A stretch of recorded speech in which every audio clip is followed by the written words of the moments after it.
Well, slap me in the face and call me Shirley. I will not because I can't reach you, but I would. I would slap you in the face and call you Shirley because I'm And that kind of that's what friend. matters. Honestly, it's the thought that counts.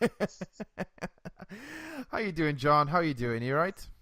Oh, man, I've been doing good. Alabama's doing this weird thing Okay. where it's almost October, Ooh, so spooky it month. started storming, Oh my goodness. and I really just want sweater weather. Mm. But we haven't gotten it yet. We're not quite there yet, but I'm hoping once we get into October, maybe I can bust out the dad again. Ooh, I love the John Dadigan. There was a good solid like month of Snapchats last year of the John Dadigan. It was just all the time. You need to like do dad's pauses now and like upload a whole Twitter album of just like you in the Dadigan in different like situations. Like Oh gosh, I fake could cigar. like me talking to your school principal. Reading a book upside down. It's um gonna be my Halloween, my calendar series I'm sending out. Instead of a sexy calendar series, it's a I mean, sexy is a subjective term. It might be sexy, you know. I I know mean, a lot of daddy is oh no, I wasn't gonna oh go there. Oof, that is not my jam. You know, I'm not gonna kink shame, but that is not for me, frankly. Anyway, I don't know how he got so soon into the podcast into something this ridiculous. I guess I'll talk about the weather too. That sounds like a fun topic. Like we're not 40 yeah. years old. Uh, I have a similar feeling to you. I do like most seasons. I like the summer. I know a lot of people dislike the summer, and a lot of people dislike the winter. Different people, obviously. It'd be weird if you hated both of them. They'd just be always sad. I just hate living. Just I like the in between. No, I like most seasons. I like them all, but there is something real nice and cozy to cold weather. The problem is Wales is doing this little bit of a weird thing. They're giving us the runaround, the Welsh weatherers, because it's getting to that nice, cold enough to wear a coat and not get like sweaty, but also not so cold that you're like, instantly you get a cold by going outside and you're yeah. freezing. So it was getting to that weather slowly approaching, and then today, which I mentioned just before the podcast to John, I had like a big shift today in work. It was suddenly summer again. It was like the middle of summer. It was boiling hot. The sun was beating down. And I was like, what is going on? Why are you back? We just passed you. We had a big like, ooh, it's the last day of summer. And then you came back. Like I almost like imagine it's like a Team Rocket thing. You haven't seen the last of me yet. it was like this. This is my analogy, right? So you have a really good time with a friend. He comes over at like 6. You guys play video games. You watch some anime. You're having a really good time with them, and you get to like the last 10 minutes, and they have to go home. So you guys just bond. You talk about something real. Like you just get really like deep with the person, and you're like, dude, thanks for coming over. I've had a really good time. And you hug, maybe you give them a little bit of a kiss, depending on your relationship. And then they leave. And you're like, I'm feeling really good about that. That was really good. So then you get into bed. You're nice. You're feeling good about hanging out with your friend. You had a really good day. You snuggle into bed. And all of a sudden, your doorbell rings. And you're like, oh, what the hell? So then you have to get out of bed. It completely ruins your mood. You groggily walk outside. You open the door. And the friend is there. And they're like, oh, sorry, I forget my keys. And then you're just like, oh, what? You've ruined the whole night. I love the journey that you just took me down. I'm sorry. Like I've been getting into the storytelling mood for our topics. It's very Oh, I've been channeling that. So right now I'm in storyteller Cameron. But yeah, I think I'm feeling good. Should we jump into some current faves? Should we jump straight in? Dive in I think deep? we should hop right on in there. I'm very excited to get to the topic, so I'm speeding Gonzalez all the way to the things. So what did you enjoy this week then, John? What have you been enjoying? So me and Christina have been rewatching Attack on Titan. Ooh, ooh, Just we're just now on to season 2. Um, so we just kind of like my one great thing about my wife is that she instantly forgets everything after the first time she watches it. Jenny is the same, yeah. So like we've just completely she's just like, wait, that happened? And this happened? And I'm like, oh yeah, like I vaguely like I don't 100% remember everything. but I basically remember it all. So we're finally to the stuff that neither of us has seen before, What's and going so on then? it's What's still, happening? Just because I don't, you know, I man. know what happens because people have told me, but I've never seen the show past like Aaron being eaten by a titan. So in my mind, he's dead already. Oh, so first of all, that is one of my favorite parts of the show. Okay. Um, and I mean, I'm happy that he survives, but it's still a little. Part of me is like, I wish they had maybe just not It had was him live. definitely one of those moments where I was like, if this is real, if this is how the show decided to go, that would be the most ballsy thing ever. Like six Yeah, episodes of character building, and he just gets eaten but straight away in front of his best friend. sadly, he basically we find out that he has the ability to transform into a Titan. hmm And then So everyone he's turns got into a Titan, don't they? Every so often, you well, just go, "This person's a Titan." This it's like a Cylon from Battlestar Galactica. it's kind of that's where we're going right now. We kind of got to that point where it's like, all right, now we know there are multiple, holy crap, bunch of people that could turn into Titans. We're just gonna go find them all. So it's like, okay, that's the part of the show where we're at. Which honestly, it's still really good. Yeah. And I think the way that it does that is that it gives us kind of clear boundaries for Aaron's abilities. Yes. Yeah. Yeah. Yeah. And it steeps all of it does a Walking Dead where, the zombies aren't really the thing that you're more scared of. It's, the people. Yeah. And so they still manage to keep the Titans scary. Um, but they steep it in, the characters that we've grown to love and putting them in horrible situations. Yeah, I enjoy it when stuff like that doesn't rely on the monsters too much because like a good monster is really good. Like it's hard to get a good monster, but a lot of times a good monster isn't enough. Like I love Halloween. It's just on my mind because the sequel's coming out soon.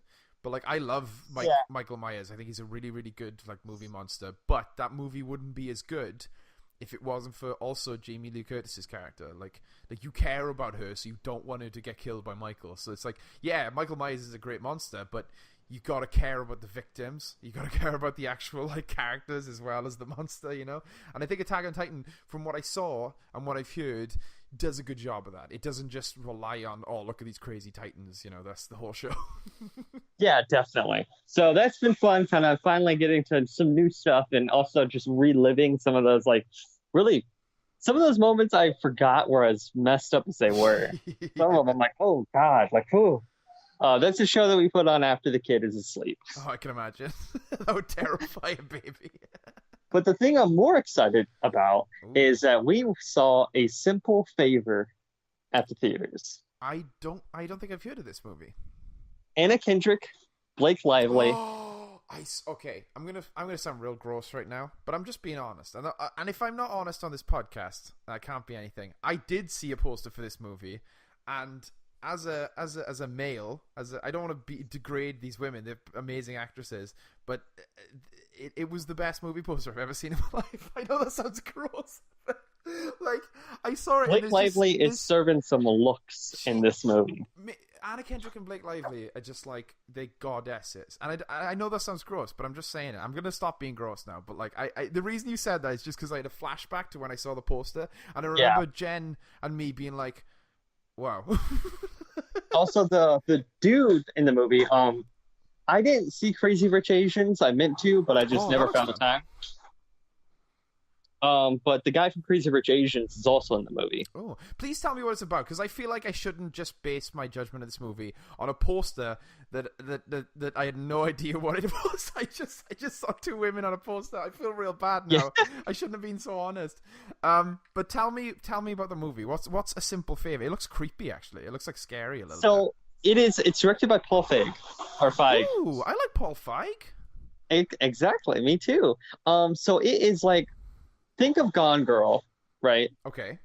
Mixed with some of the comedy and dark humor of something like Bridesmaids. I was gonna say. So it is still very much a Paul Feig movie. Yes. It's hilarious, but it's also extremely dark, and it's like a comedic thriller. That sounds interesting. I've wanted Paul Feig to do, because he's such a good director. He's really, really good, and he gets a lot of flack because of the Ghostbusters movie, which I thought wasn't too bad. But but like The Heat, Bridesmaids, like they're just so good and such solid movies. It's interesting to hear that he's doing something dark. Like, I know obviously the comedy would probably work because it's Paul Feig, and like Anna Kendrick is really funny. How does the darkness come across? Is it like It works interesting? very well. What's interesting about it is that I feel like whether on purpose or not, or whether I'm don't know my terminology correctly, this feels like a satire almost. Oh, okay. On that Gone Girl type of movie. Mm. But the thing is that all of the plot points and the twists and the acting is so well done, and it takes itself so seriously in its world that it's not like, oh hey, haha, like we're making a parody of these things. It's like, no, we're kind of deconstructing how ridiculous these movies are, Ah. but also telling our own very serious story. So it's not until after you're done with the movie that you go, oh man, like these movies are kind of ridiculous, because you kind of fall for the plot twists and turns that when you think of them out of context, you're like, wait a minute, this is like a soap opera. Yeah, it's like respecting the format almost. Yeah. It's like, because I read something, or maybe I watched something recently that was talking about the difference between parody and satire, and it's like one of them is just making fun of something, but the other one is like making fun of something while also respecting it and like doing it justice. And like I like it when stuff does that. I mean, Blazing Saddles is one of my favorite films of all time, and that is something that respects the format of a western. It, like, as much as it makes fun of westerns and how ridiculous westerns are, it follows the formula to a T. Like, and that makes movies for me more interesting, because like he does that a lot with other genres. Like with The Heat, it's a buddy cop movie, and even though it's making fun of buddy cop movies, it still feels like a buddy cop movie, and it still does what buddy cop movies should do. And the same with Bridesmaid, feels like a bachelor movie, even though it's bachelorettes. It's like if you take out the small moments of like humor and comedy, and just like if I just read you out the plot, it's like, oh, this is a serious thriller movie. Oh, that's dope. And then the dialogue comes in, and the characters kind of quirks and stuff, and then you're like, oh, okay, there are lots of moments of levity within this thriller. Yeah, I like that, because it's kind of an interesting way to do it. It's like like what you said, the plot is not a satire, but the characters, you wouldn't expect them to be in this type of movie, and that's kind of what he does with his other films. I don't know about this one. Yeah. But it also it had me laugh at things that are really messed up and I shouldn't have laughed at. It's one of those movies that you laugh at something sometimes and you're like, oh, I feel like a bad person for laughing at this. And Blake Lively, I swear to God, we do not deserve her. We do not deserve her or Anna Kendrick. They're both, because they are just fantastic. You forget how good they are at their jobs. Especially Blake, because they get stuck in Pitch Perfect or Green Lantern. And Blake Lively's not in a lot as well. Like, to be fair, she doesn't do much. So when she turns up, it's like, oh my God, I forgot how good she was. Like, yeah, because she was also in that The Shallow, or that movie about the shark, like about the surfer who gets stuck out by herself. I heard she was really good in that one as well. The Shallows, I think.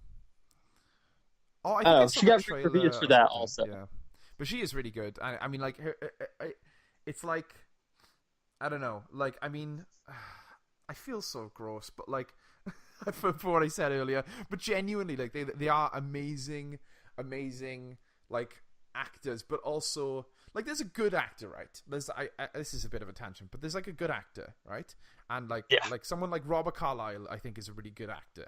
But then there are like, I fall into like the trap of celebrity sometimes with people like Anna Kendrick, where I'm just like, this is a person that is above us. I know that sounds weird, but I fall into the trap-ins, because I feel like it's okay to do it with fictional people because they don't exist. So it's like, hey, like Aang is a character that I think like we should aspire to be Aang. Like Aang is like above us in terms, but he doesn't exist. So I think it's like, you know. I wish I was as cool and smart and funny as talented as Anna Kendrick. Exactly. I think that's the thing, and it's funny, you know, having a wife, you know, who is also like you know, obsessed with Paul Feig and loves Anna Kendrick and stuff, and also happens to be attracted to women as well as men. It's like something we bond over a lot, whereas these women like Anna Kendrick, where we're just like, oh my God, they're amazing, they're fantastic. So yeah, I mean, but it's really good. It's really good movie. I'm very, very. This has accomplished what we set out to do with current faves, where we were, because the original idea I think was like, oh, you watch this and I'll watch your thing, but like we never really did that. But this is gonna happen because I have to watch this movie now.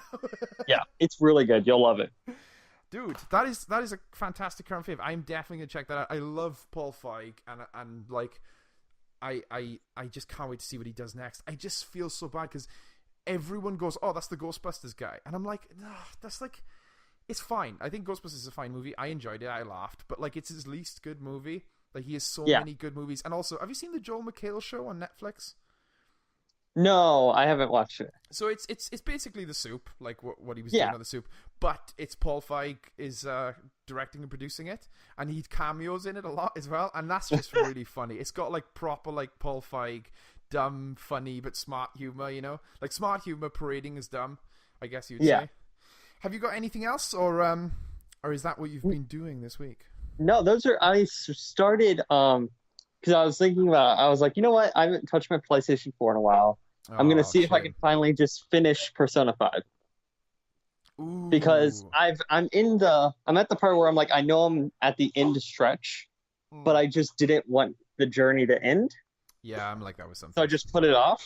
Um, but then so I started playing it again, and then I just got so upset and pissed off because I forget how annoyingly difficult the like final palace is. Jeez. Because you have to get like these 5 letters of recommendation to go to this room, and so you have to go all around the ship, and it's so much work. And I was just like, I just got so mad because I died, and they're like, "Do you want to start back from this area?" And I'm like, "Well, that was 2 hours ago, so no, not really." And I stopped, Man, JRPGs are hard, dude. You gotta put especially when you so haven't much touched time it in. in like a year. Yeah, I mean, I can imagine. Like, there's so much to remember. I never really got. I don't have the attention span for them. I don't think.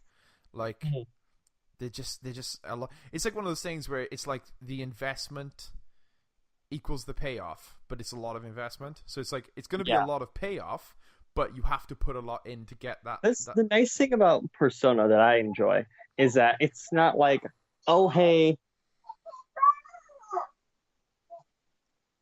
it's not like my daughter's yelling at me about something. she wants you to finish it.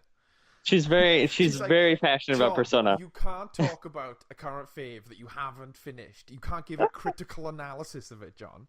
But it comes out as ga ga ga ga ga ga. Yeah, but my favorite thing about Persona series is that it doesn't just set you loose.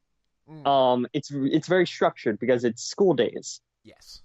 So it's like, all right, here, this half of the day you're at school, so you can only do school stuff. Then you're after school. You can go see certain people, but then if you see one person, bam, now it's nighttime. Now you can only do one more Mm, thing, and then you go to bed. So it's like you just have to deliberately and calculatedly choose exactly what you're going to do, and then it's the next day, and it's like, yeah. okay, cool. I don't have to worry about, oh my God, I need to do all of these different things. I can only do 3 things a day, so I guess I'll do this, this, and this.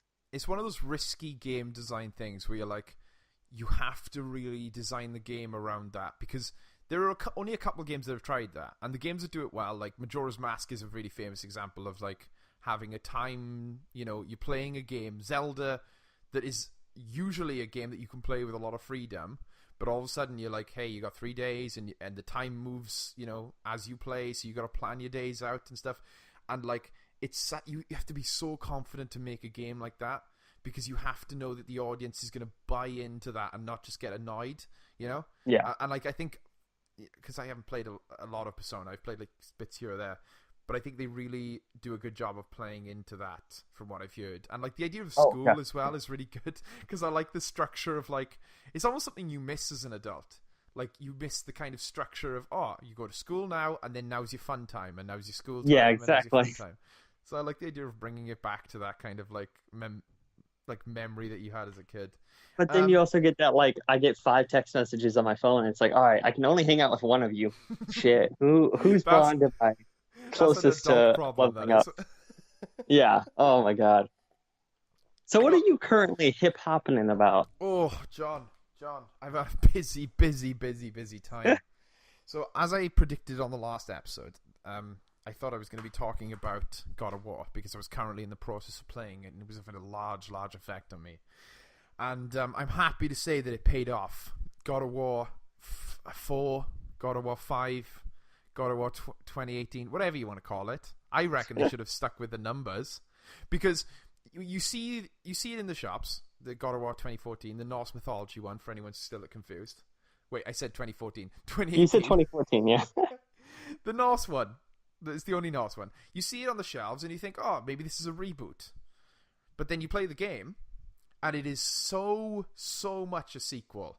It is like very much a sequel. Now, granted, I haven't played the other games, but I have had them explained to me, and like, you only really need to know the main things. It doesn't really, like, characters don't pop up everywhere and it's like, oh, remember this character, remember this character. It's not like that, but it is very much a sequel. It feels like Logan, for example, and I know everyone makes this comparison, but it's like, you know, Logan is a really good movie by itself, but it's almost more enjoyable if you've watched all the other, you know, Wolverine movies and X-Men movies, because it's like you've gone through the good ones, the bad ones, you've seen Logan evolve and change, and then it's like, this is him, you know, after all of that. You can enjoy it as his own standalone piece, but it's like, with all the baggage, it's almost more interesting, because you see this guy, and he keeps like meeting characters. You know, I'm talking about God of War now, but also this works for Logan. He keeps meeting characters, and you're like, they don't know what you know. You know, it's like they don't know the baggage this guy's pulling around with him.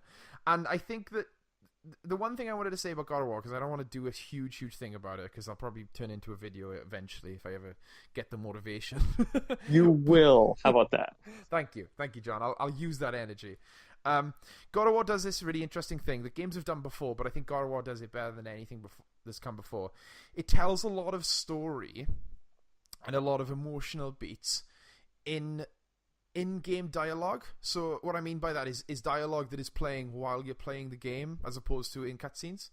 And this is something that isn't new. Like, a lot of games, Last of Us does it. Like, when Ellie and Joel are walking around, they'll chat to each other while you're walking around, and that does it really well. Uncharted, obviously another Naughty Dog property, that does it as well. But the thing God of War does is it really, it gives you really important stuff, as opposed to like Last of Us and Uncharted and other games that use this in-game dialogue situation, where they know that you might miss some of it, so they kind of don't feed you anything important. They just give you little character bits. With God of War, it trusts that you're paying attention to that dialogue and gives you really important plot points and story beats and emotional moments, but not in this grand cutscene situation, but in this situation where you're just walking with your son, or you're rowing a boat. A lot of it is when you're rowing the boat. So you're kind of able to experience these moments as Kratos, as opposed to in a cutscene where you're not playing as him anymore, where you're watching him. And for me, it gave me a really interesting feeling of like it's not a game that gives you any choice, right? It's not like one of these, you know, games that are like doing a lot of choice-based. There's a lot of choice-based games, and they could have easily have made it there, but it is very much a story that they want to tell you. They don't want you controlling the story. So that when Kratos starts talking to his son and not saying really the best things, you know, Kratos isn't a great dad. He's a really interesting character, but he's not a great father, not a great person. So he starts saying these things to his son, and you just want to hold him and be like, no, be a better dad. But because you're playing the game and you're playing as him, you feel guilty, even though it's not you doing it. So when Kratos feels guilty, like, he'll say something to Atreus, and Atreus will be like sad because of what Kratos said. And instead of, if I was watching Kratos, I would get angry at him, I start feeling guilty. And then Kratos is like visibly guilty. He obviously, I don't want to spoil the game, but like he doesn't want to upset his son. He wants to like say that I love you to his son, but he just isn't that type of person. He can't do that. But because you're playing as him, I've said this a million times now, but you get what I'm saying. Like it puts you in his shoes in a way that I haven't been put in his shoes before. Like in The Last of Us, a fucking phenomenal game, probably one of my favorite games of all time. That decision at the end is made so much more powerful because you have to carry it out. It's not just a cutscene where you see Joel do those things. It goes, You Joel is going to have to do this things. physically press the Exactly. buttons and make him move, And aim with the people, like it's mental, and it's like that, but for the whole game, because Atreus is talking to you and asking you these things, like, Dad, what about this, and what do I do if I get into this situation? How do I cope with our mother's death? Blah blah blah. You want to give him the answers, but it's almost like all of Kratos' issues and issues with opening up that I don't have, they then put on you as a person, and all of a sudden you get to feel what it's like to have these like boundary issues. And I don't know, it really, really affected me. The story, the gameplay is absolutely fantastic, but for me that was the standout bit of the game that really hit me in an interesting way. And it is definitely, without a doubt, the best looking game I've ever played in my life. Like, I don't know the stats on the graphics, the actual technical stats, but just the design, like, it feels like it's painted, if you know what I mean. Like, it feels yeah, vibrant. Like, there's a bit really early on in the game where you see a giant turtle, and I don't know what it is, but giant turtles are cool. Like, they just are. Like, giant turtles are dope. whether they're in Naruto or Avatar: The Last Airbender, just I love giant turtles, and this giant turtle was the best looking giant turtle I've ever seen, which is a weird thing to say, but um, so God of War had a big impact on me, and I'll quickly run through some other things. BoJack Horseman, the new season came out, and I mean, BoJack Horseman every single season kills me. It was amazing. It was stressful to watch. Highly, highly recommend BoJack Horseman to people who haven't seen it, but don't watch it if you're if you're in a bad place emotionally, because it could make you spiral. just a warning. And then, have you heard of American Vandal, John? I've heard people speak the gospel of how Oh, amazing American Vandal is. American Vandal is insane. It's like it's I mean, it's a mockumentary. Everyone knows this. It's a mockumentary, and it's like making a murderer, but the stakes are so much lower, but they treat them like Yeah, they're high, which is like the log line. It's like the pitch, but the show is so good at not just making fun of mockumentaries, but also like it's like it right, so it's like three layers, right? You've got like the real actual documentaries, right, which are very serious because they're about real things. Then you've got the mockumentary, which is making fun of those and kind of breaking down the format. And then on top of that, you've got American Vandal, which makes fun of the documentary, but then also shines a light on how important those documentaries are. So it's like spends the whole show saying, "Oh, look how stupid this is. We're making a documentary about kids drawing dicks on cars, or kids, putting laxatives in lemonade," as season 2. Um, but but then at the end it goes, "Yeah, but this is why, if this actually happened, it would be a real serious issue, and why these kids are like." It gives genuine, real reasons for why these things happened, even though they never happened. You feel so like invested, and like it's. I can't speak about it too much because I don't want to spoil anything. But like, it's a real show. As much as it's funny and fake and outlandish, it does feel very real, which feels yeah, nice to me, because they could have been just as popular if they left everything in, except for they left out all the realness. Like, Peter and Sam are the two guys who make the documentary. They're not obviously the real people; they're characters as well. But you're led to believe that these are the two guys who are making, American Vandal, the show, and their characters are handled so well because yes, they're funny, but they're also like funny in a way that your friends are funny, not in like the way yeah. that Andy Samberg is funny. Like, I love Andy Samberg, but I don't know anyone who's like him. He's like quick-witted to a superhuman extent. Whereas Peter and Sam, the main characters, they just feel real. And Jen is like a teacher, and she teaches the same ages that are in the show, and she talks about how like each kid that they interview in the show acts like real kids that she has in her classes. It's not like, Greece, where the kids are all 25-year-olds pretending to be Yeah. 18. Like, they act like they actually are the age, and they're mature enough, because a lot of people play kids a bit too immature. But like the kids in American Vandal, they feel like real, like 16-year-olds, 17-year-olds, 18-year-olds, which I really appreciate. But yeah, American Vandal, highly recommend it. It's a lot of good laughs, but also it gets a little bit real. I've been absolutely blasting through these sections because you have one of the best topics ever. Oh my. Oh, you've got a good topic as well. I I really think your topic is very topical for what I'm going through in my life, which makes it sound a lot deeper than it is. yeah, we will get we will wait. Actually, tell you what, let's do my topic first because I feel like it's going to be shorter. It's going to be a bit more quick and it's just generally a question. So, John, let me ask you this question: how do you, in general, feel about open worlds in video games? Do you feel like they're always welcome? They're case by case, depends on the game, or do you lean more to like a never ever? And it doesn't have to be one of those three. It can be like a scale. So say 1 is never and 10 is every game should be open world. Okay, if we're doing a scale, we're doing the traditional straight shoot scale of 1 to a million. Yes. And I'm like a hard 678,925. So slightly towards yes, open world. Yeah, so I'm a hard sometimes, Excuse me? which maybe my number was a little bit higher for sometimes.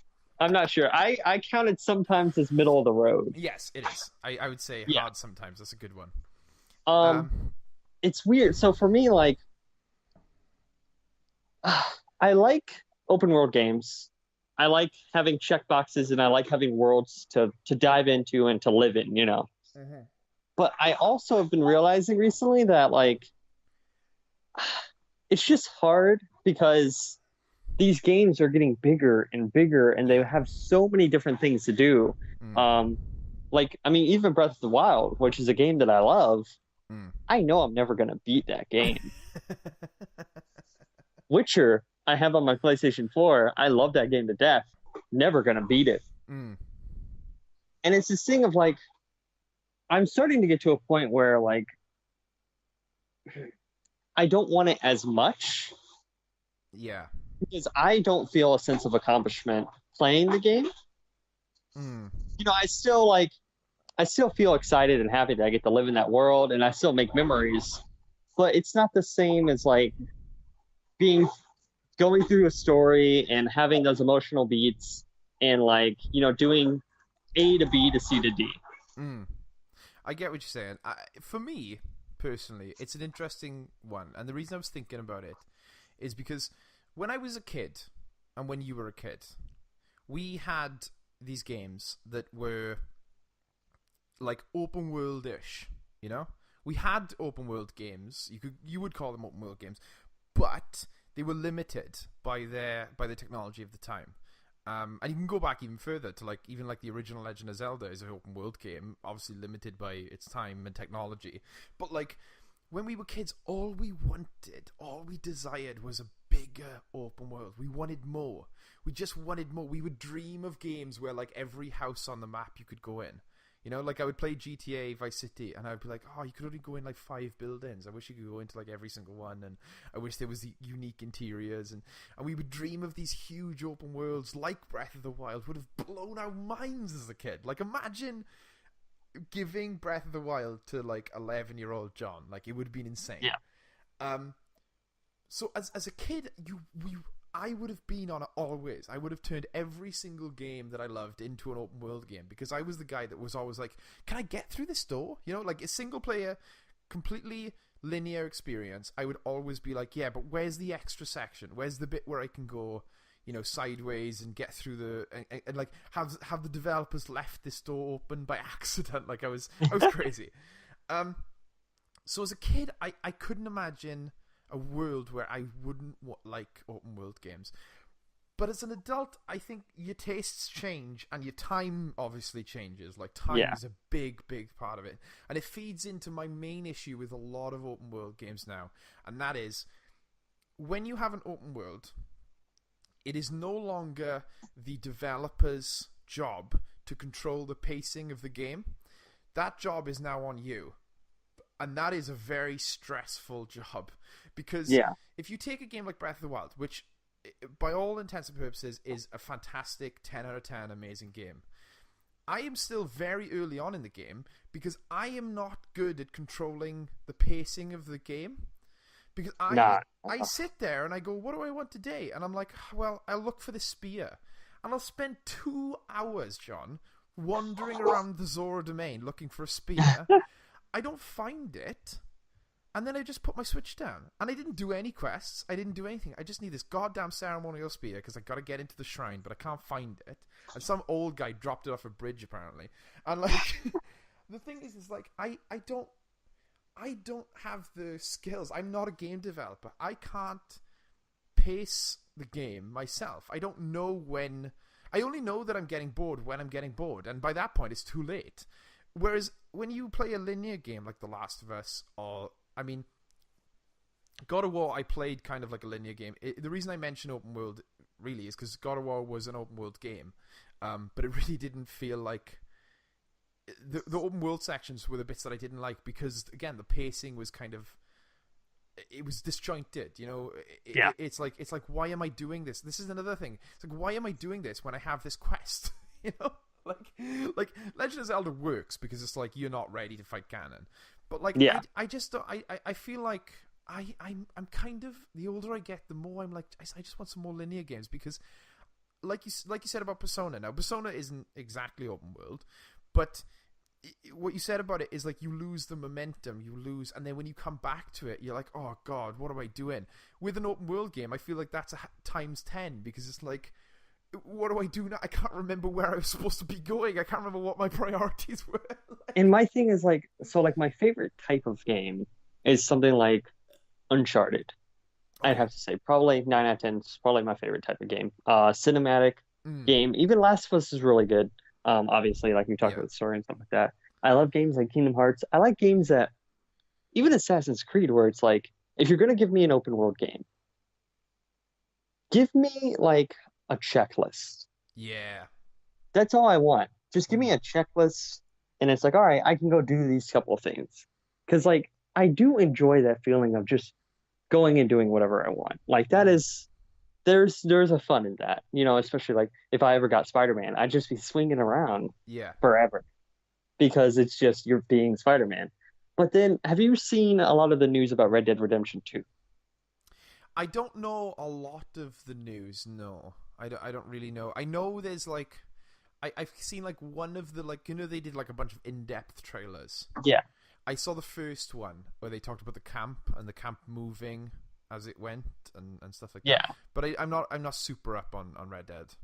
So basically, like, you can interact with every single non-playable character in the game. Oh my goodness Christ. You can, there's a little menu that you can use that you can say howdy to people, you can talk with them, every single person in the game. You could pet dogs, the environment and animals and everything will react to whatever you are doing and to how you're playing the game. Yeah. Some people are like, this is revolutionary. This is amazing. Me, I'm of two minds, where one of me is like, part of me is like, oh man, that sounds so much fun. Yeah. The other part of me is like, I'm not going to do anything in this game. I am never going to finish this game in my life. Because I'm just going to feel like I'm going to slowly walk. And every time I see a person, hi, how are you? What are you doing? Yeah, like, I get you. It's almost right. This is what's weird about it. It's almost worse if you care about the story.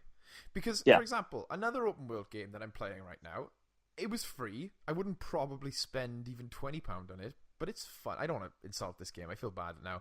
But like Mafia 3, it came one of the free games for PSN, so I downloaded it. It's a big open world GTA style game. It has quite an interesting story. Notice how I said quite, because I'm not really confident in it. It has an interesting story device in that the story is all told in a documentary. So you do something and then it cuts to like 20 years in the future and they're like, Lincoln Clay was in the process of blank. So it's cool because you're playing like a character while there's a documentary being made about him. It's cool, but not super invested in the story, not super invested in the plot. But what I find myself doing is I'm doing all of the side stuff and taking my time with it in a way that I didn't do with God of War, which is a game I liked immensely more, because I don't care about the story, so I'm willing to go off and do side stuff. Whereas with Red Dead Redemption 2, a game that I'm probably going to care about the story in, it's going to be hard, because I'm going to be like, yeah, I could go and talk to all these people, but I want to know what happens next. And it goes back to the problem of pacing the game. It's like, the story, obviously the developers intend for it to take place over a certain amount of time, but they can't make you do it over that time. So now you're worrying. You're like, wait, do the developers want me to come back? I always remember the old Spider-Man games. I haven't played the new one, but the old Spider-Man games, you would have to stop a certain amount of crime before progressing in the story. And it felt nice. It felt like the developers had put a safety thing in there so that they could control the pacing of the game, so that you didn't zoom through the story, because they wanted you to feel like Spider-Man. They wanted you to experience the open world, but they didn't want you to like be bombarded with it. So it's like, hey, stop like 6 pieces of crime throughout the city, so you get to choose which they are. You swing around, you see someone stealing a car, you see someone stealing a bag, you stop a certain amount of crime, and then the next mission is unlocked. And like, there's not those safeguards in place anymore. It's just the game is like Breath of the Wild. It's just like, do whatever the fuck you want. And I'm like, I don't know what I want to do. It's crazy. And it's weird because sometimes I want that. Like sometimes I enjoy that. Yes. But then other times I don't want. My problem is I don't want everything to be that. I agree with you. I think that with Breath of the Wild, it gets away with it because, I mean, for me and you, we'd never played a Zelda game before, so it's like we didn't have expectations, so it probably helps that we didn't have expectations. I know a lot of Zelda fans were like a little bit miffed that there wasn't more of like a story, and Zelda works because it's upfront about it. You start the game, and even though the Great Plateau, you have to kind of do the Great Plateau before the open world gets kind of open. But even the Great Plateau is an open world. Like it's smaller, but it's, you get to do whatever you want to do, and it's I really enjoy the idea of loading into Zelda. Recently, it's frustrating me because I'm very much a completionist. Like I can't leave the Zora realm without doing all the tasks. But then I'm also like, what if some of the tasks I have to leave to do, and I'm like just freaking out. So, but that is a game that handles it well, and I don't think I'd want to go back and play a linear Zelda game now, having played Breath of the Wild, because for me, Zelda is kind of that. But like, for example, like taking a game like Uncharted, and like, I mean, there were a limited amount of open world bits in the 4th one, which I really enjoyed, and in the spin-off one, but they still knew when to focus up, when to control, when to take the reins from you. And I think that definitely I believe that I'm similar to you, John, in that I am sometimes, because I still want GTA to be open world. Like that would be weird if they just took all open world games. But there are definitely some games that shouldn't be open world, and that should kind of stick to that I think are better when they kind of stick to a story.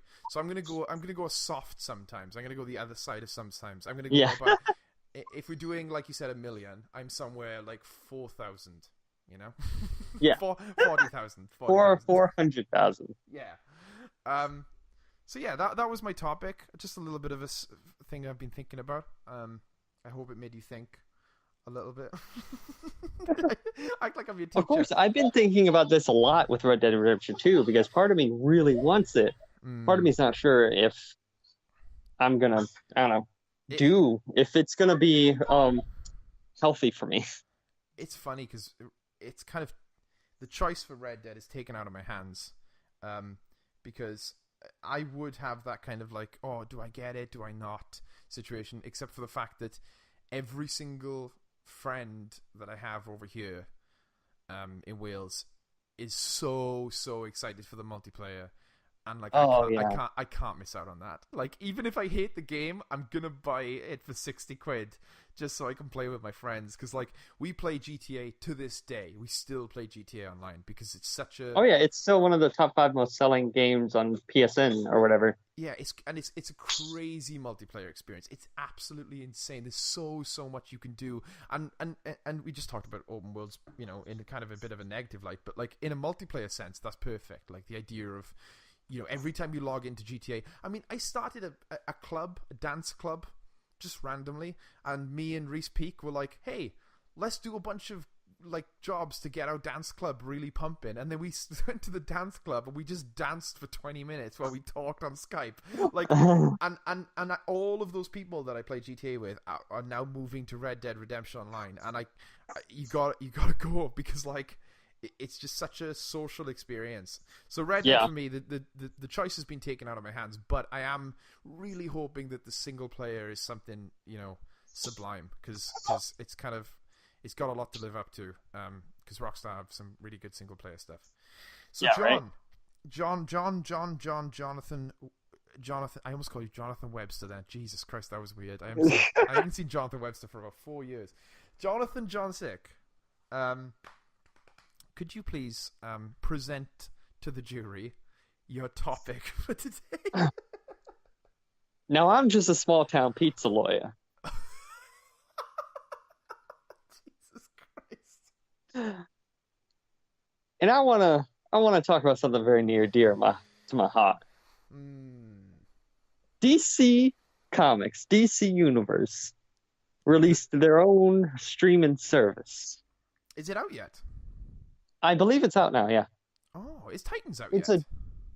a no, Oh, okay. it's a dumb amount of money. I think it's expensive, personally. But you do get a whole bunch of comics, you get a whole bunch of original shows. Speaking of those original shows, first of all, I Ooh. want to list the shows that they've announced.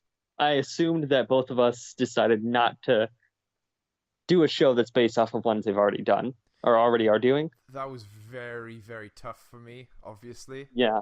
I think I mentioned when they announced Titans on this podcast that I'm angry they're making that because I wanted to be the one to make it. But yes, Uh, I've refrained from doing one of the ones on the list. But let's so the hear them. shows that they have so far are Titans, Young Interesting. Justice Outsiders, Very which is interesting. the third season of Young Justice. I love Young Justice 1 and 2, so I'm very excited Oh for yeah. this third one. Doom Patrol. Oh my god, cannot wait. I can't wait. That and it The, looks like it's coming a little bit from maybe the recent Gerard Way Doom yes, Patrol. and Really interesting. the cast is insane. Hmm. So yeah, excited for that. A Harley Quinn show. Don't care. Yeah. A Swamp Thing show. Oh, that could be good or terrible. Yeah, exactly. Um, Titans, Harley Quinn, Swamp Thing, Young Justice Outsiders. I think that might be it for now. I believe that's everything. Yeah. Um, So, Cameron, I couldn't think of another P. I lost it. there's so many P's. I've done so many. I was gonna do Palutena again, but I was like, darn it, I've done that one. Cameron, pew pew, Morris. Nice, like it. Thank you. I try my best. I want you to pitch me a new show for DC's new streaming service. It can be an Hmm. animated show, live action show, whatever you want it to be. Ooh. John, I went hard on this. I'm not gonna Yeah. lie. I'm not gonna lie. I give it a lot of thought to this. I want to admit something to you here on the podcast that I'm not proud of. You sent me the email a couple days ago. Sorry, I'm burping like a crazy madman. You sent me the email a couple days ago, which is like a document for those listening that says, "Hey, this is what I'm going to be talking about. Fill in, the blanks of what you're going to be talking about, and then, when we get time to do the podcast, this will be kind of our list that we go off." And usually, when you send me that email, I usually take that as, hey, maybe John's available today, because like I figure it's on your mind. Maybe you're like, oh, maybe we can do a podcast later. I got that email. I saw the question. I was free to do a podcast, but I didn't ask you if you were because I wanted time. I wanted time to think and ruminate and really come up with something, because some of these topics I just answer off the top of my head. I just Yeah. go, oh, this is what my answer is. I look at the question and I go, oh, I think I can, give an answer, on the podcast. But this one was important to me, John, because you know how much we like theorizing about fan fiction on here. I believe it was an old Moth pod, where we pitched like a comic book mini-series to each other. That was Oh really yeah. insane. That was really good. And obviously you've pitched your video games. I pitched a Star Wars movie.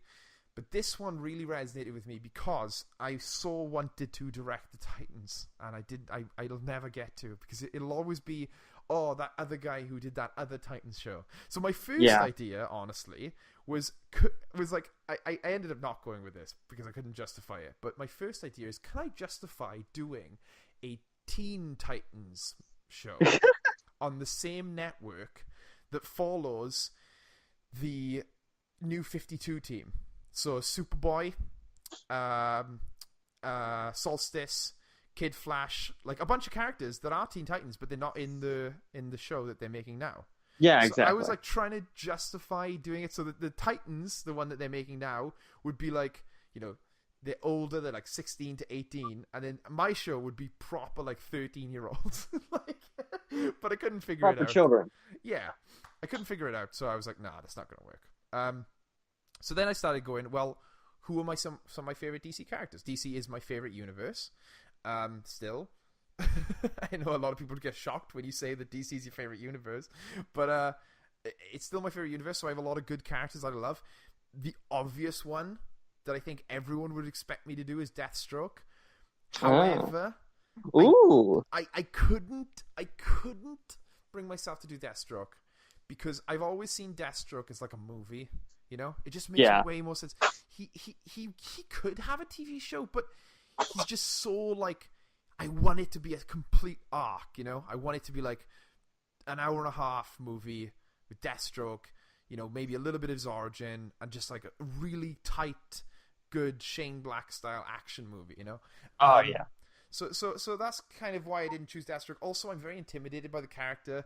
He's kind of taken on this persona in a lot of people's minds where he's like this metal, like crazy, unkillable, like Terminator. I mean, that's true because his name is the Terminator.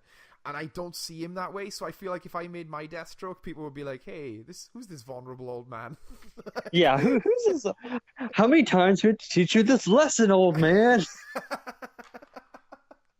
So I'm a bit intimidated. So then I started thinking of other characters that I like in DC. Maybe doing like an animated Riddler movie, because Riddler is like my favorite Batman villain. I couldn't really come up with good ideas, and also I feel like you have to be smart to do anything with a Riddler, because you have to come up with riddles, and I can't do that.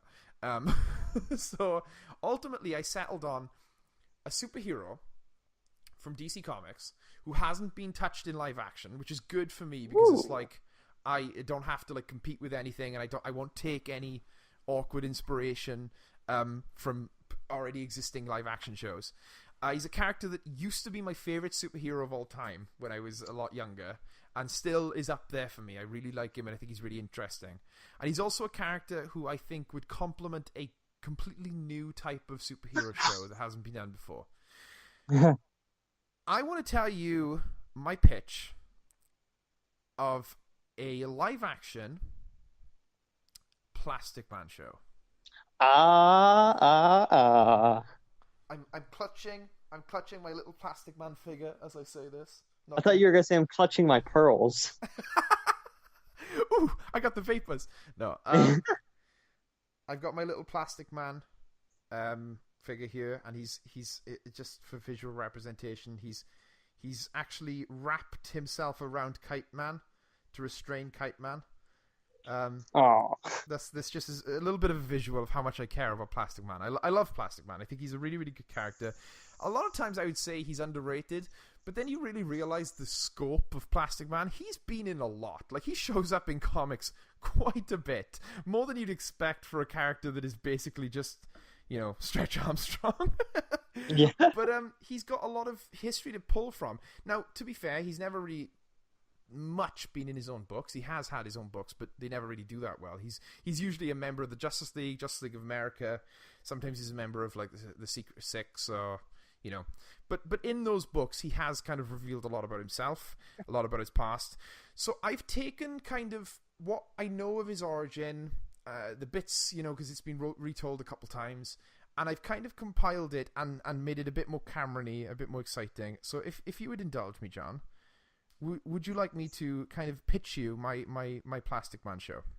Of course, I would want nothing more. Okay, so this is a bit in depth, but I'm going to try and bust through it as fast as possible. So, the tone of the show is really important to me, because Plastic Man has always been a comedic character. Like, even when the books he's in aren't really comedic, he's always been kind of the comic relief. Or even if it's serious and he's the serious character, he's always dealt with the seriousness with comedy. So, I kind of am going for a light-hearted, non-R-rated Deadpool. So like the Deadpool of the DC universe, but he's not like, foul mouthed. He's like kind of like Cusco from Emperor's New Groove. So like, you know how like in Emperor's New Groove the film will freeze and Cusco will jump up in front of the screen and be like, okay, I need to explain how I got here.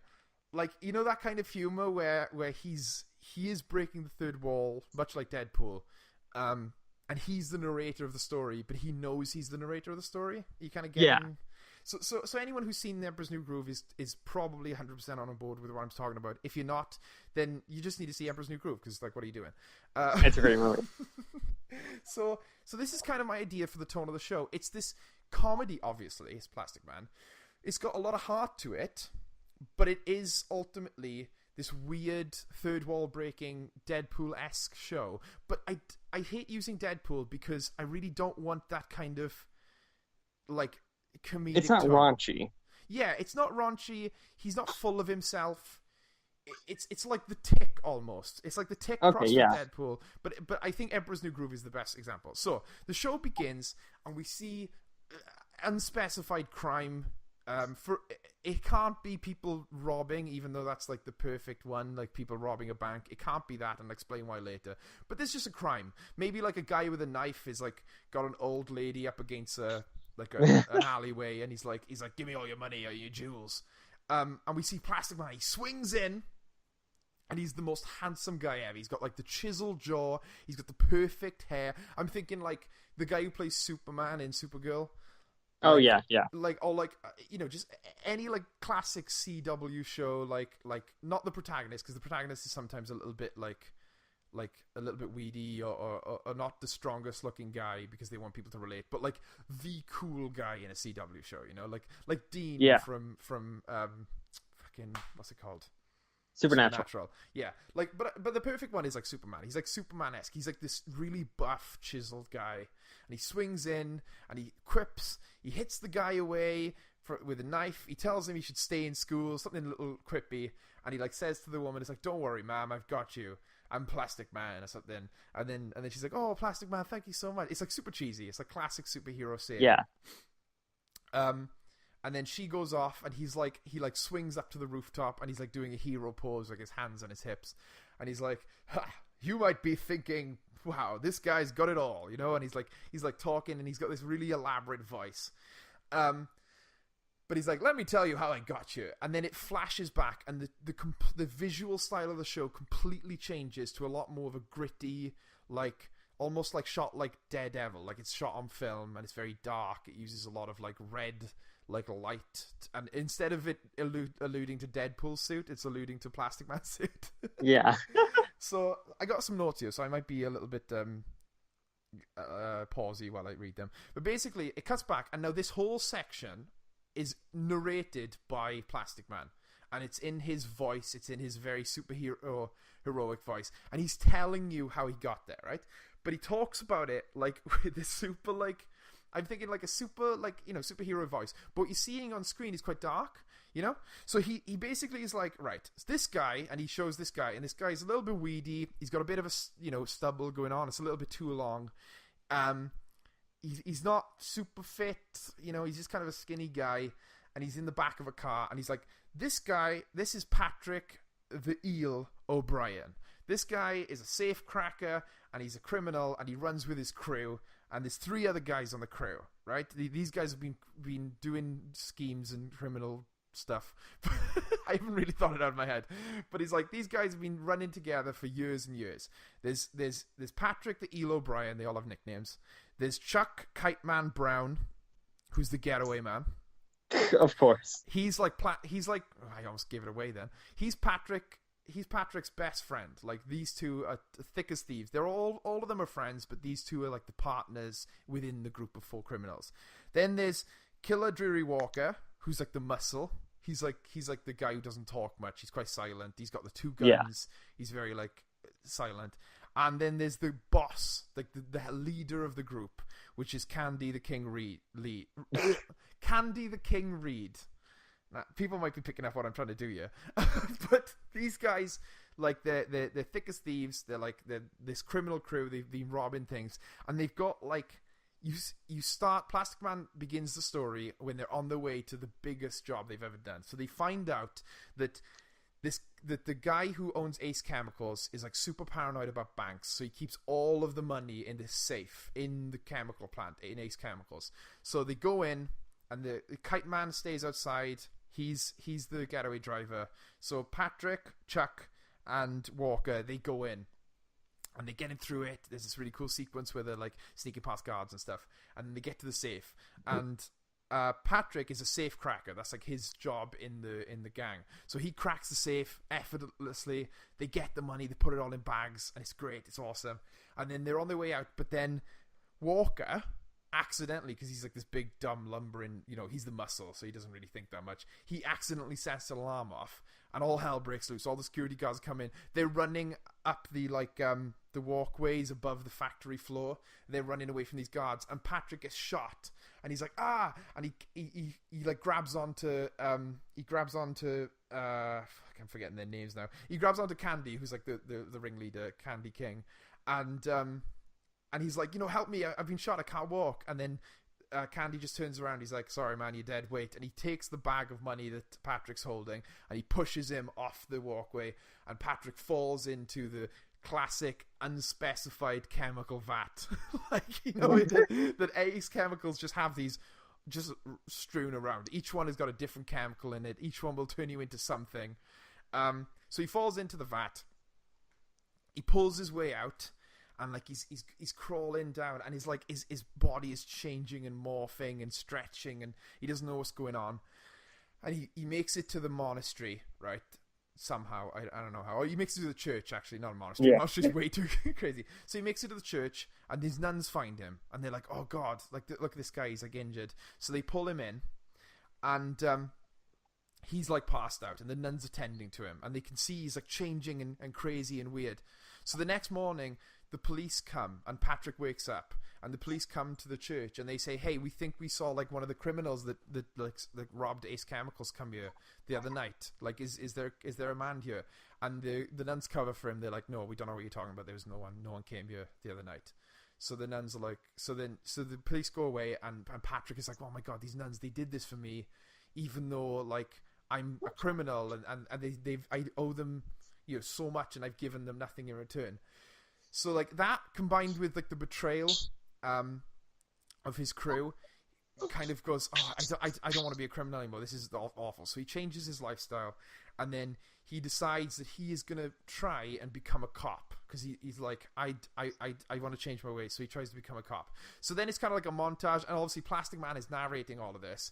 There's a montage of him trying to become a cop, and he's failing, but he's like, as he was becoming a cop and as he's going through the academy, he gets frustrated with the fact that he can't help more because he's still in the academy and he's still training.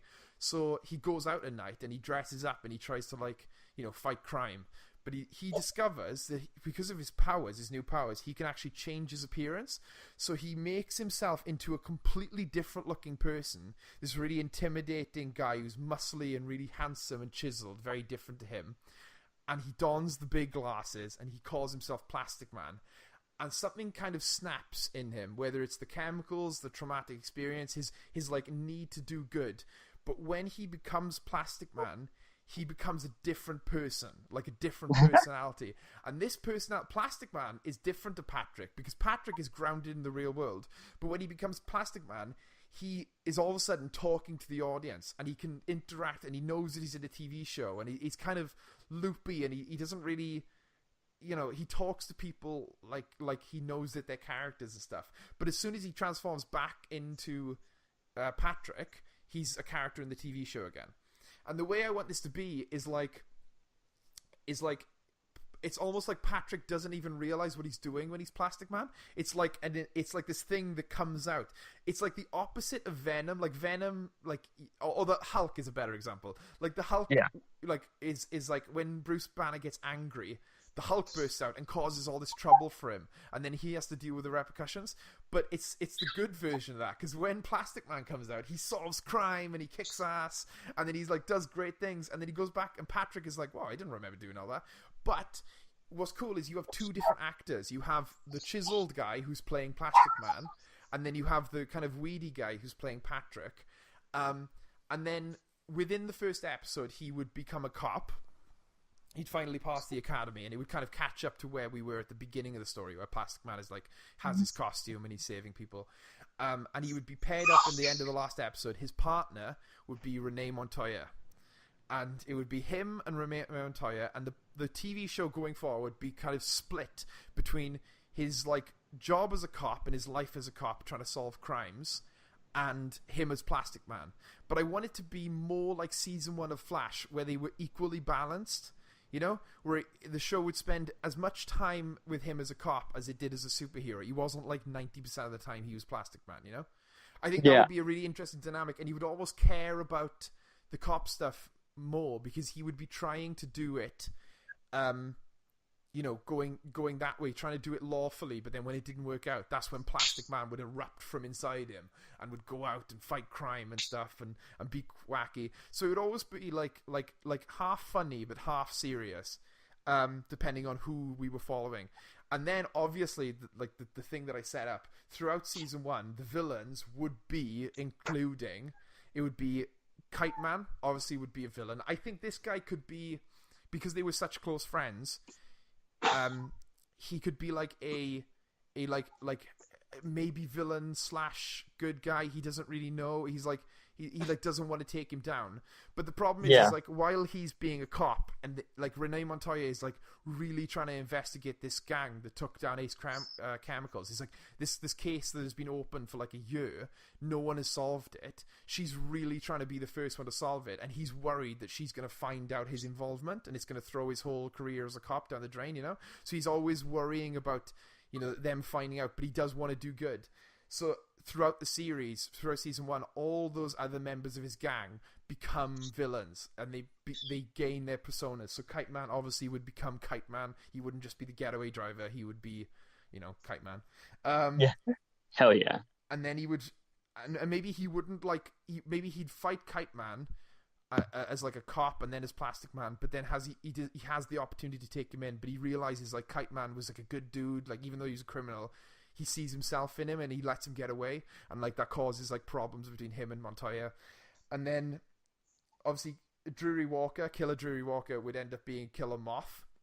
Yeah. And like he would be the dick. Like he was the one who tripped the alarm. He didn't care about any of them. He's just like this brute, you know? And he becomes Killer Moth. I'm not sure how yet, but he would be a big villain. And then the overarching villain of the whole series would be Candy Reed, who is obviously the Candy King. And like I just like this idea of taking these, because Plastic Man was a bizarre hero, so I thought I would take all these bizarre villains and try to ground them in reality and give them like a reason for what they did. So like Candy King is kind of like crazy, but in my series he's like this really cool, like he's the boss. He's like Hannibal, you know, from A-Team, and like the reason they call him Candy King is because his name's Candy, but also he's always got like a lollipop in his mouth, you know, like he's like cool. He's got like the sunglasses, he's got a lollipop, maybe he's got like a red leather jacket that like is supposed to be like his costume in the comics, but he's taking his winnings and he's become like this big mob boss, and like he is what Renee Montoya is gunning for. She wants to take him down, but Patrick can't let her, because then otherwise he'll testify and she'll find out. So it's this big like pushing and pulling, and like she would be a really good character obviously because she's Renee Montoya. She's a fantastic character. Eventually, like season 3, maybe she becomes the Question. I'm not sure, but that's kind of my pitch for how I would do like a funny but also grounded Plastic Man show. That's kind of like it's divided. So yeah, that's kind of what I got. Nice. I really like it. I think I also really kind of thinking about an aspect that people don't think about a lot with pitching is like what it actually fit the place that it's going on to. Yeah. Because people are like, I just want to do whatever I want. And it's like, well, this would actually fit the tone and the kind of style that they seem to be going with also. Yeah, and I think that the thing with these shows now is they haven't got a lot to work with that hasn't been done before. You know, Flash has covered a bunch. Arrow, Legends of Tomorrow, like Black Lightning. You've got all these shows that have already covered all these villains and all these heroes. So what I thought I would do is create a show where you could bring in these silly villains, like Quilt, Crazy Quilt. He could be a villain. Like Yeah. all these different villains that are Z-list villains that no one would touch, like Zebra, like all these DC villains that we all love, but we don't know what to do with. If it was a show that the tone was like comedic, you could bring them in and not have to worry about grounding them so much, because it would be almost like when Plastic Man fights them, he's the most bizarre thing in the room, so it's not going to look weird that Crazy Quilt is here. And like, if you have the Kite, for example, like Kite Man, when he's out of the costume and he's talking to Patrick, it can be quite serious and you can care about him. But then as soon as he becomes Kite Man and Patrick becomes Plastic Man, it's like almost a completely different type of show.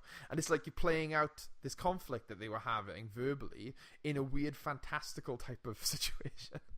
So I don't know. And I've always had a soft spot for those crazy fucking villains. Like, they're insane. Like Kite Man. Like, I was racking my brains. How can you make Candy King, like, interesting? Like, I was like, what if he is literally just like a scary mob boss who just likes lollipops? Like, this is like a weird quirk, and then maybe he would lose his mind as the show went on and he would actually become the Candy King. And you could do loads. You could do Music Maestro. I know he's already been done in Flash, but you could find an interesting way to do him. You could do the Clock King, like the Spot. Remember the Spot? Or was that a Spider-Man villain? No, that's a Marvel villain. Yeah, where he did the black hole things, whatever. Yeah, you could do like Eclipso. I don't know. There's loads of ideas. But yeah, that was my pitch. Plastic Man is one of the coolest superheroes, and he deserves more credit. I like it. It's good. So, John, what is your pitch? What is your DC pitch? Okay, so I've got a couple of ones I don't really have a lot about, and then I've got my main one. Should I start with the main one, or should I just knock out the easy ones? Knock out the easy ones, because I want to go out in a big one. Okay, so you give me too much credit. So the easy ones, one of them is like a little procedural, a Detective Chimp show, which is about him solving crimes and stuff in the DC universe. Like just 2, 3, 4 episodes, whatever. Detective Chimp just going around having a good time. I also had this idea of either that or Dibney Investigations. Oh, see, with Ralph and Sue Dibney going on and doing adventures, but then you did the Plastic Man one, so I'm like, oh, okay, well. Yeah, but also I love Elongated Man in the comics, but he's left a bad taste in my mouth because of how in the Flash they make fun of Plastic Man so much. Like, well, and also his character in the Flash TV show is not interesting. He's just bad. He's just I don't know. But yes, comic book Sue and Ralph Dibney would be awesome. Obviously, you could go dark with that. You could do the whole Sue Dibney situation. Yeah, I like the idea of just doing like almost like an anthology series. Like a crime anthology series where every episode is a different detective in the DC universe. Oh, that would be great. And maybe you get Detective Chimp, you get a Ralph episode, you get a question episode, and then you end it on a Batman one. Or you could do a Batman one as like the last but one, and then the last one is them all together. Oh, you could, if you had this much forethought, realizing like at the end they all realize that they're all connected, their crimes are all connected, and so at the end they come together and pull their resources, whatever, and solve the big crime. That would be dope. And Batman did it. That's the twist. He's the villain. Oh man. Oh, I wish. That would be so cool. You could do loads. You could even do like both questions. Yeah. Oh. You could do like scary, mysterious question, and then you could do like Renee Montoya before she's the question, and then maybe at the end of the season 1, like he dies and she like takes his man. I don't know. A question show would be great. A question show would be. Gordon would be one of them. Ah. Damn. I want your show now. Okay, sorry, I interrupted. But sorry, that was my jokey show, which kind of turned into a real one. But so the Heathcliff Manor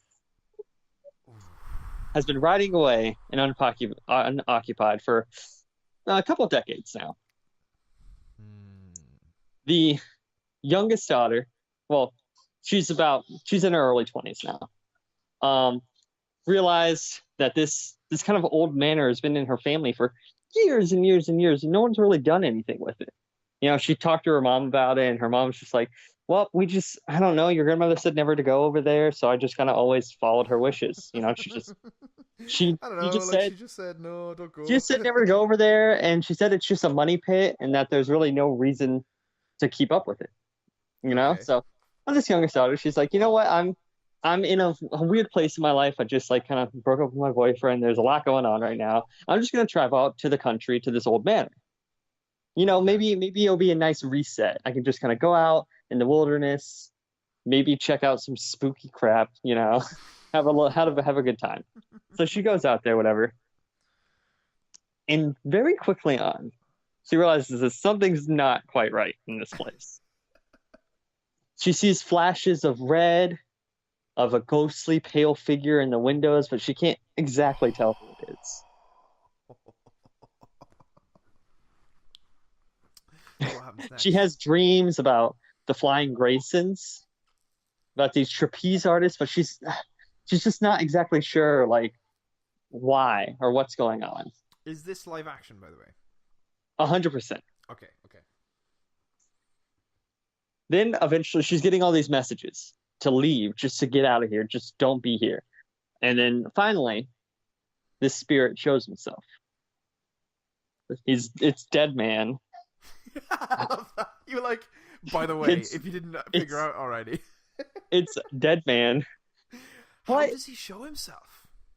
So I like this idea of like this he does like a big to do. At Okay. first he tries like because his idea is like, all right, I'm gonna show her, I'm gonna do all this scary crap, Hmm. and then I'm gonna come up from behind, like Yeah. from the floorboard, and like my jaw will drop, and my teeth will be sharp, and I'll scream, and then she'll react and just leave. Then it totally doesn't work.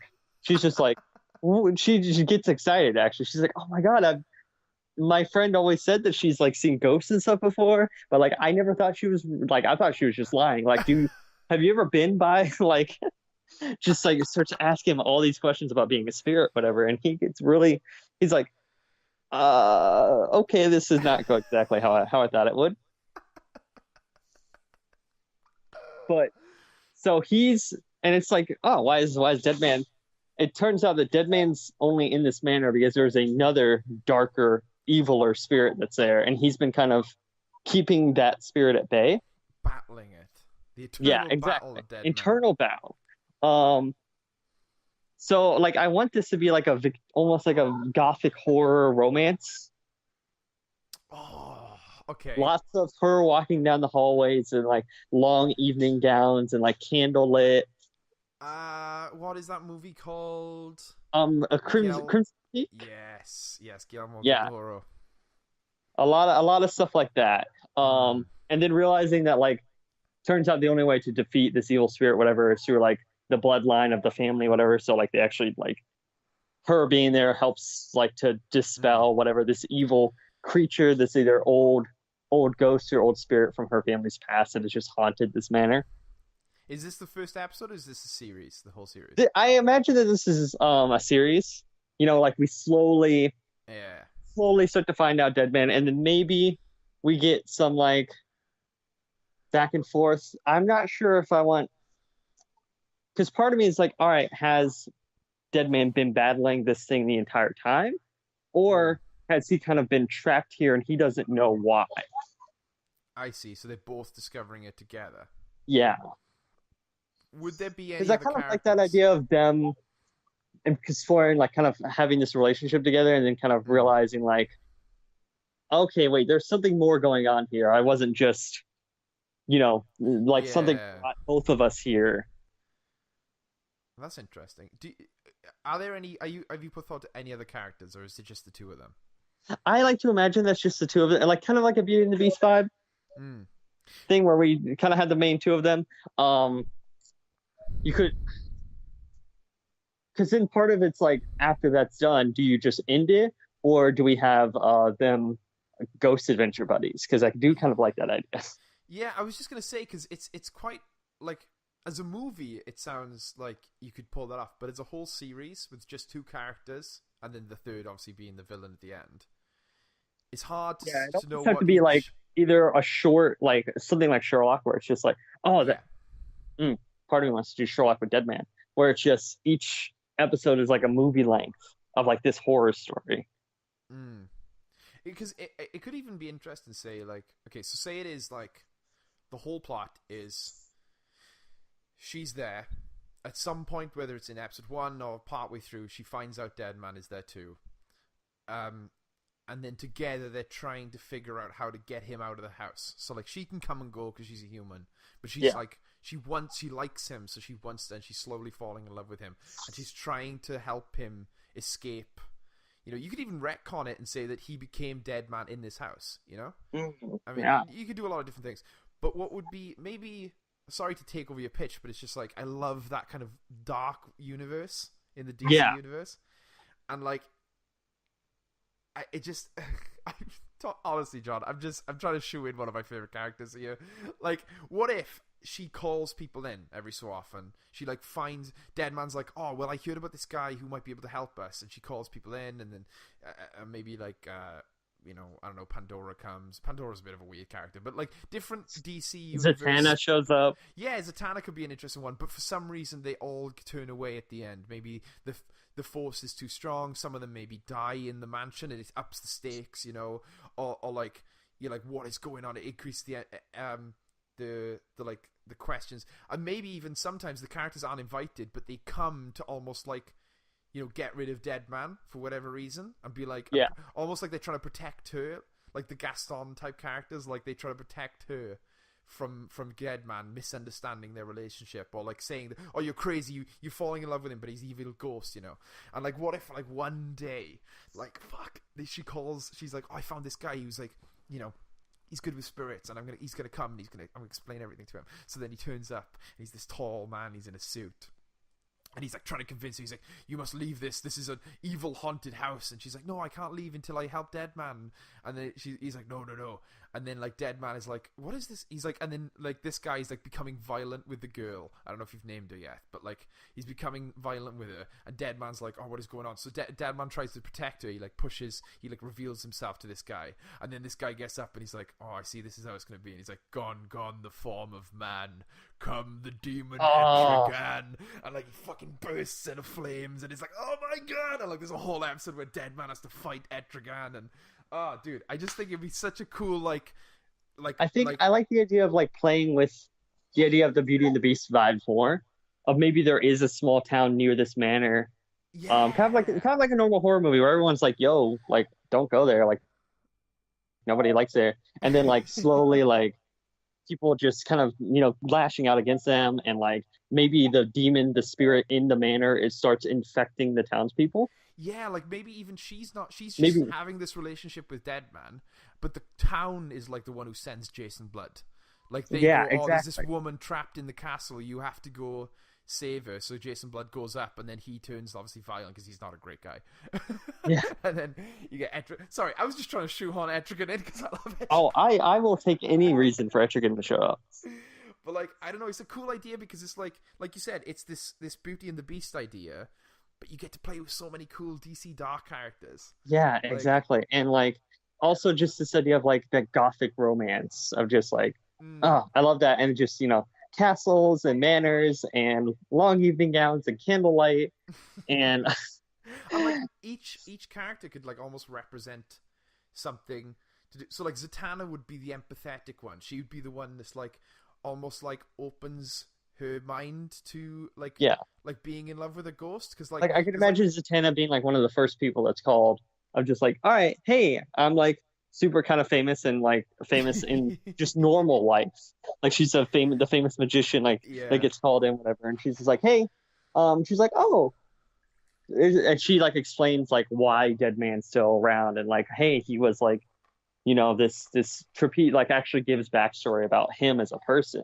Yeah, and like almost like she could be like, so like almost bring up the idea of like, hey, you seem to like Dead Man a lot. Yeah, And then she's like, no, no, no, what are you talking about? He's like, it's perfectly normal to like have relationships with like spirits and stuff, and like even Zatanna could even like be like, I've had my fair share, like yeah. just like, and then maybe Dr. Fate would show up, and he would be like, he would be like, I don't know, too power. It's just so many like cool ideas because obviously they were going to do that Justice League Dark movie, Which but that would be.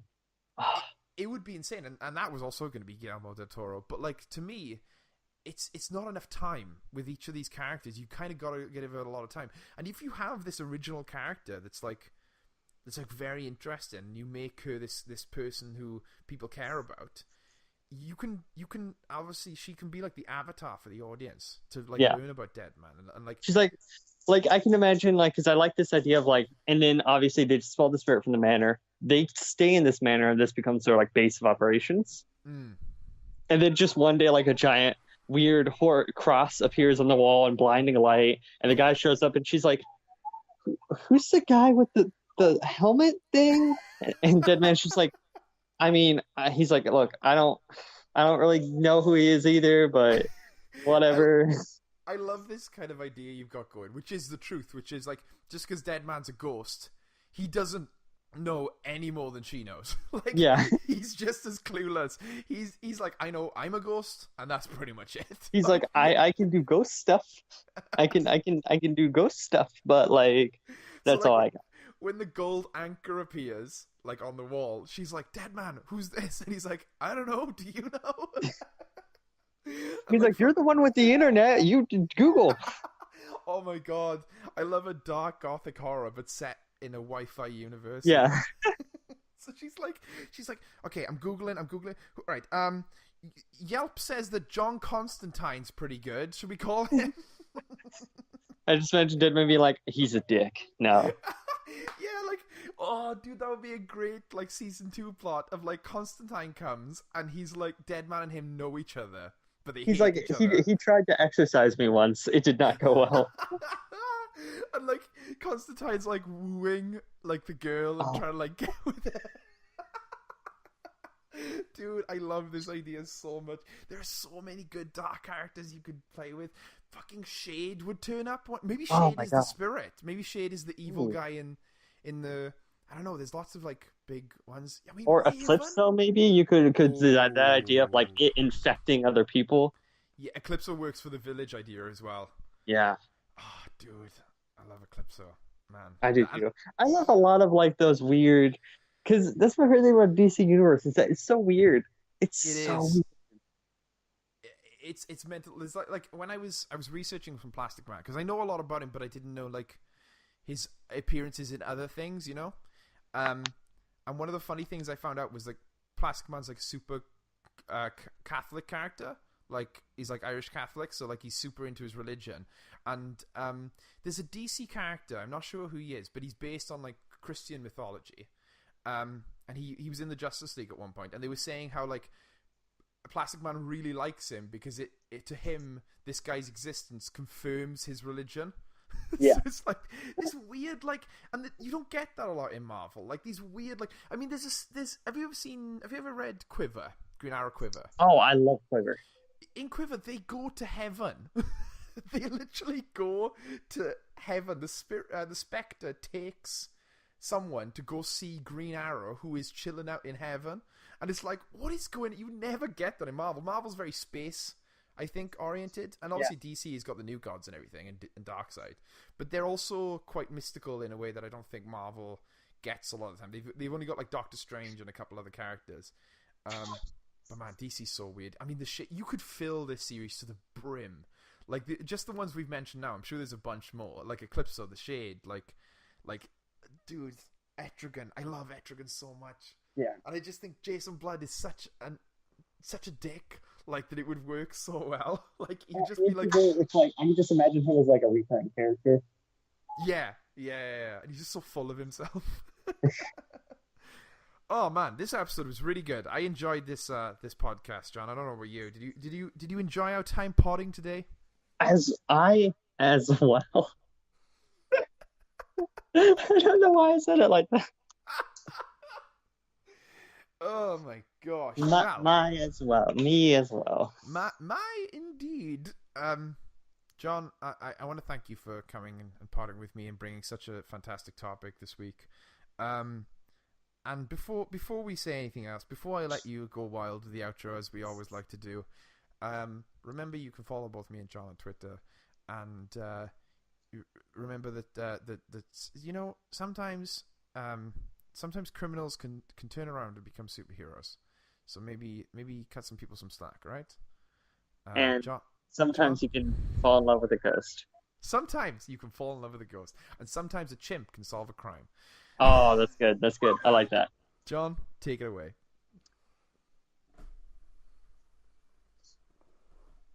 Ah. All right, I'll start. Clear eyes. Clear eyes, full hearts. And you know what? Just treat each other. Treat each other well. Oh, a real one. A real one. Wasn't expecting that. Yeah, I didn't have time to really. Well, I usually don't think about them, but Yeah, I this was gonna time I say. just had nothing. All right, we'll see you guys in a bit. Bye.